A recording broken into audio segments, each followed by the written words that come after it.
Ветеранов Великой Отечественной войны сегодня чествовали в воинской части Владикавказа. Пригласили около 20 человек. Правда, принять участие в празднике смогли не все фронтовики. Многие не пришли по состоянию здоровья. В честь 69-й годовщины Победы грамотами отметили солдат, которые проявили мужество при исполнении воинского долга.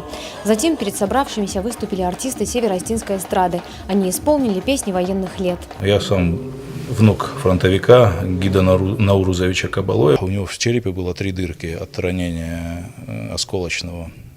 И он был пулеметчиком, и он участвовал в Сталинградской битве, во взятии Будапешта участвовал и получил такое серьезное ранение. И когда он вернулся с фронта, он сразу пошел преподавать в школу с перевязанной головой. У него еще на голове были раны, не зашившие, но он уже преподавал.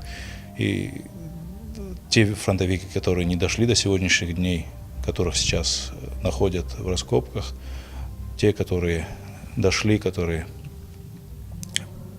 прожили послевоенную жизнь, те, которых сейчас нет, те, которые живы, вечная вам слава и память. Спасибо вам. По словам организаторов, такие акции проводятся в воинской части ежегодно. Для солдат это уже стало доброй традицией. Поздравляю всех ветеранов Великой Отечественной войны. Победа над фашизмом досталась очень тяжелой ценой. Много людей погибло, много сложили свои головы. Мы помним, и наша гордость в том, чтобы не забывать никогда такую великую победу, чтить. И, конечно, ветераны, они, как это ни прискорбно, их становится все меньше и меньше с годами. И поэтому их надо беречь. Мы стараемся всеми своими силами это делать. От имени старшего поколения слово взял полковник Виктор Сабеев. Его патриотическую речь все слушали, затаив дыхание. Сейчас я смотрю и на условия, и на все, что делается.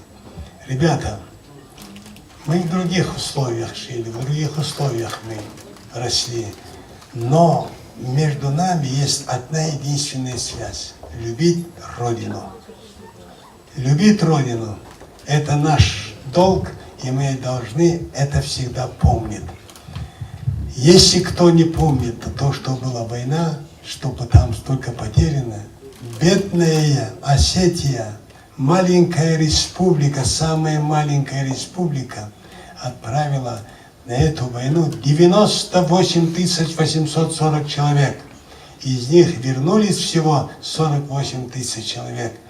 И те калеками, израненными, истерзанными. Сейчас в наших рядах, я зампредседателя Республиканского совета ветеранов, курирую этот вопрос, нас осталось где-то 680 человек. После концерта молодые военные провожали старших. Их достойный пример мужества и стойкости сегодня вдохновляет тех, кто избрал для себя непростой путь – служить Родине. Залина Губурова, Ацамаз Шипшев, Осетия ТВ.